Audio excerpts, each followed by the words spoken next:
Victoria, congratulations! Ayan. Pasok ka na rin! Candidate number 13! 13, Miss Molly Villarino. Sumama ka na rin sa kanilang dalawa. Candidate number 14! Oh, Miel Marie Garcia.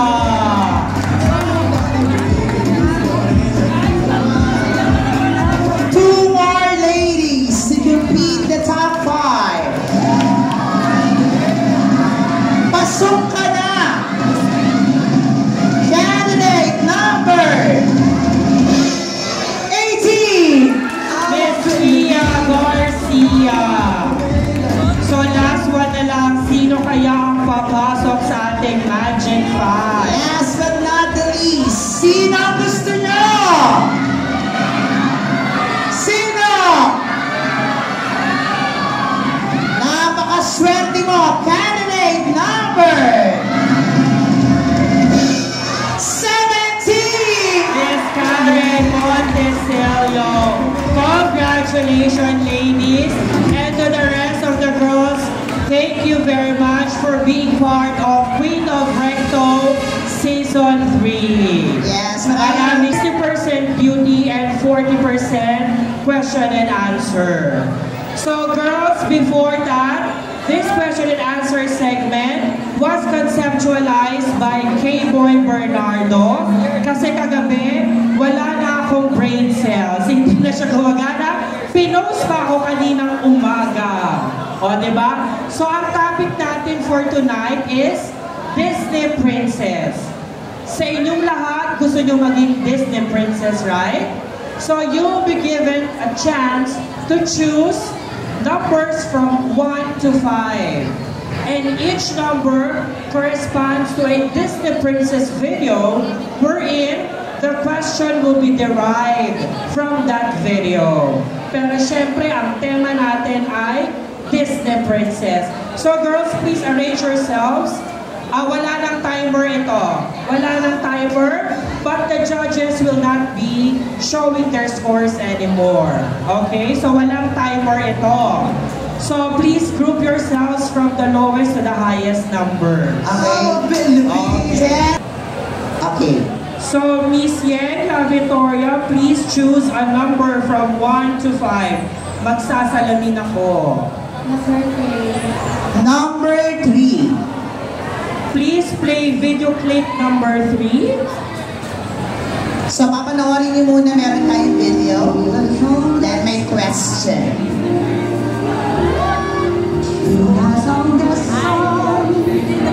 So, beauty in the beast. Sweet and strange, finding you can share. As the rising beast, beauty and the beast. Okay, Miss Yen Victoria, do you recognize the video shown? It's from the Cartoon Classic. Okay, so your question goes like this. If you were Belle, who is the lead female character, would you fall in love with a rich but ugly person or a poor but a handsome guy? I would repeat. If you were Belle, would you fall in love with a rich but ugly person or a poor but handsome guy? So you can answer now. Thank you very much for that very mind-boggling question. Ladies and gentlemen, Disney princesses were created so that our fantasies would come alive. So that every single walk of life, to those people, to those girls or trans nenes, would have something to look up to. So the question persists, if I was Belle, would I fall in love with a rich guy but not handsome? Or a handsome guy, but is definitely poor? I would like to be honest. I believe that the social standing, whether you are wealthy or not, I do not judge you. Especially if you would accept me as a Disney princess or as part of the LGBT that I am. However, you are giving me the option to choose. So I would just rather but is never handsome. Why? Because let's always take in mind that beauty is subjective. We can always be kind and not be beautiful. And that being kind will make us the most beautiful person in the world, especially to the person that we love. And that riches, that wealth, that money, that is just something that is lucky for us because we will use it in a positive way. Because I always believe that money can be the root of all evil, but it depends on how you will use it. So definitely, honorable panel, pipiliin ko po ang hindi gwapo pero mayaman. Dahil lagi po natin pakatatandaan, ang ganda, ang gwapo, lilipas po yan. Pero ang puso at ginagawa mo sa pera mo na pagtulong sa kapwa mo, yan ay mamumutawi habang buhay. Because I always believe the saying that goes, that what you do to yourself dies with you, but what you do to other people stays with them eternally. Thank you so much, and good night. Thank you very much. Miss Yenka Victoria, you came from 1 to 5, except, ano pinili niya kanina? Okay, choose, except number 3. I chose number 3. Number 2. So please play video clip number 2.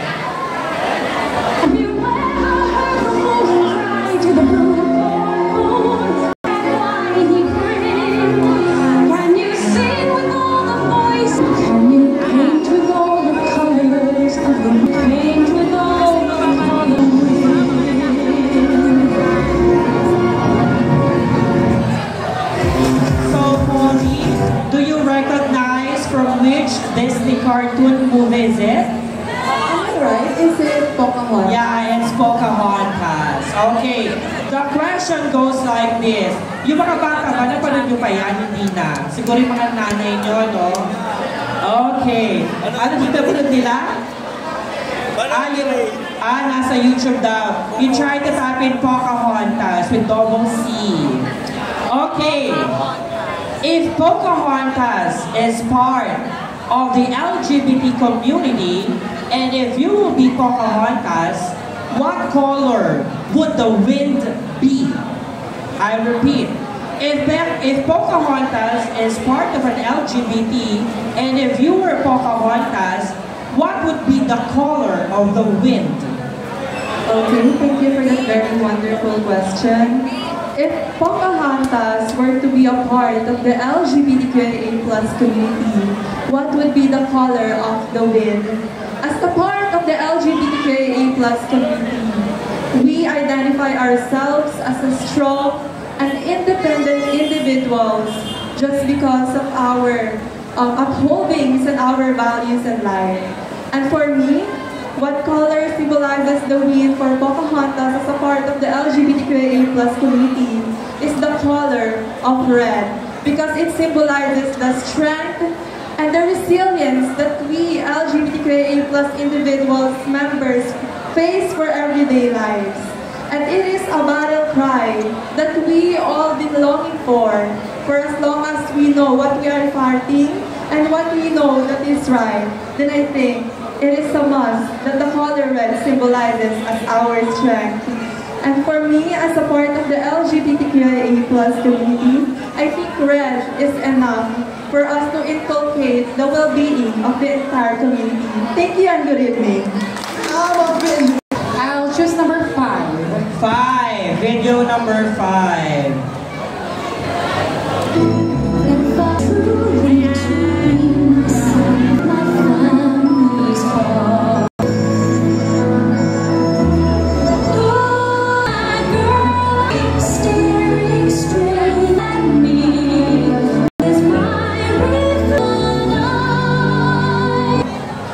Okay, Meow, do you recognize from which cartoon character movie is it from?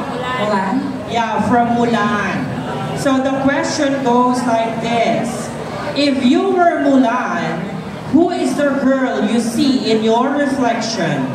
If you were Mulan, who is the girl you see in your own reflection?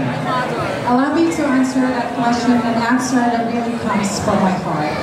If I am Mulan, who do I see in my reflection? Of course, I cannot answer myself. I need to answer someone else. And who I can see in my reflection, definitely that is my mom. To tell honestly, last year, September 13, my mom passed away. At ang masakit po nun ay hindi ko man lang siya napasalamatan sa lahat ng mga sakripisyo niya. Pagmamahal niya sa akin at sa aking mga kapatid. I can say that I see my mom in my reflection because I am like her. My mom is a compassionate woman, a brave woman who raised me well.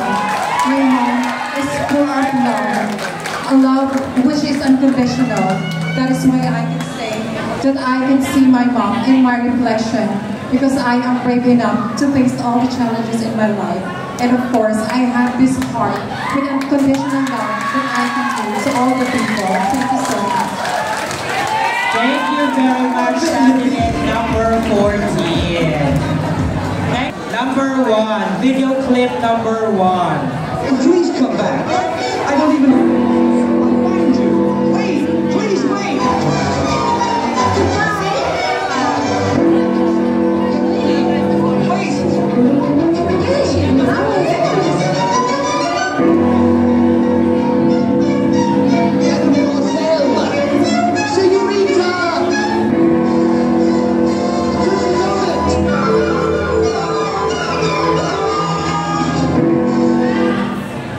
Ayun. So, Karen, do you recognize the video clip?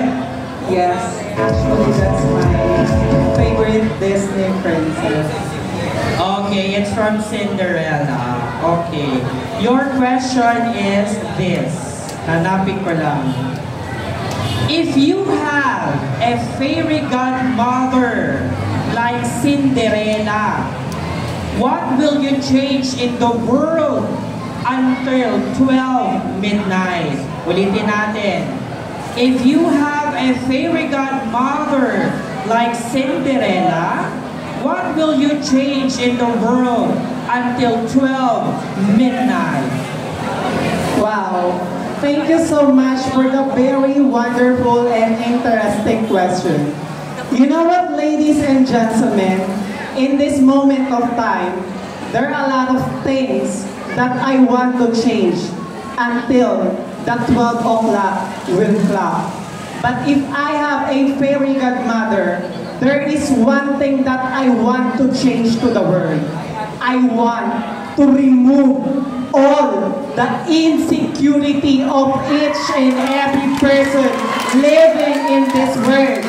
Bakit? Dahil kahit po sa mumunting oras, mumunting panahon, ang bawat inggit at puot, galit ng bawat taong nakakasalumuha ko ay mawawala dito sa mundo at mababalot tayo ng punong-puno ng pagmamahalan, pagtatanggapan at pagre-respetuhan.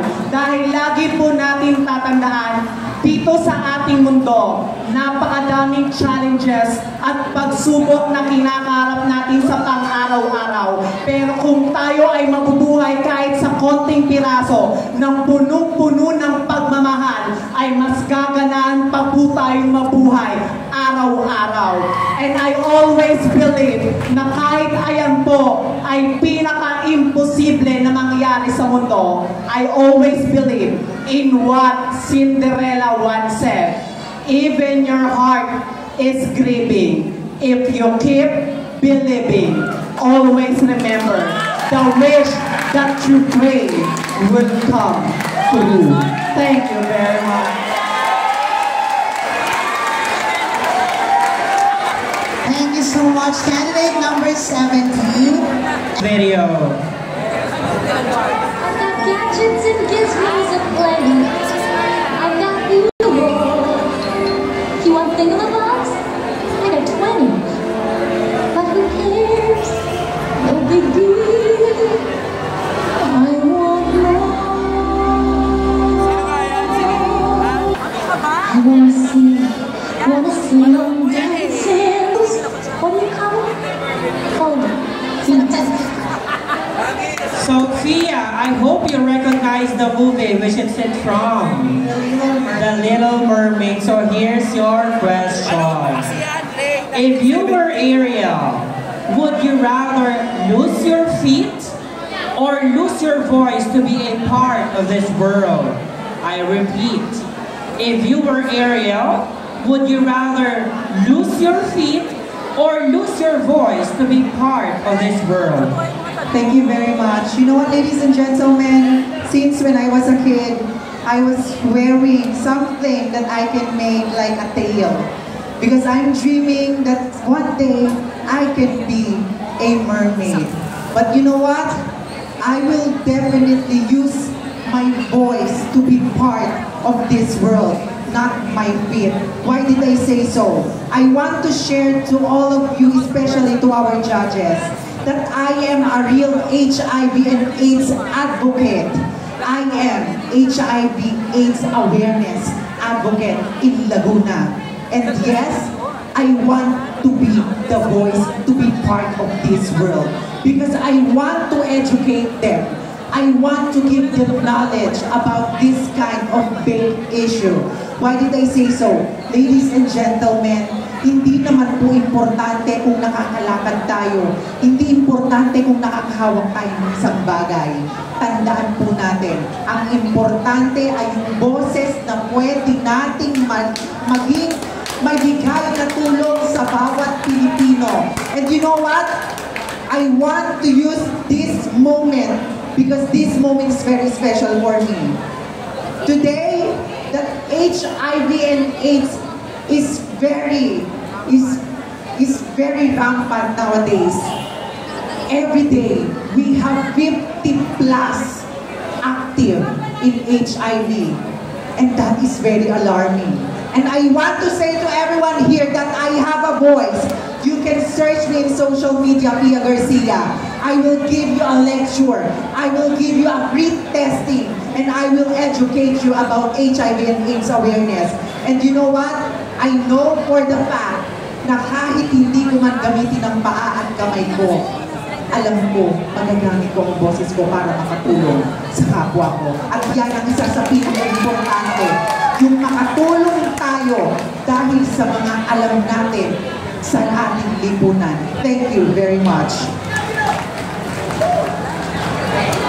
Thank you very much, candidate number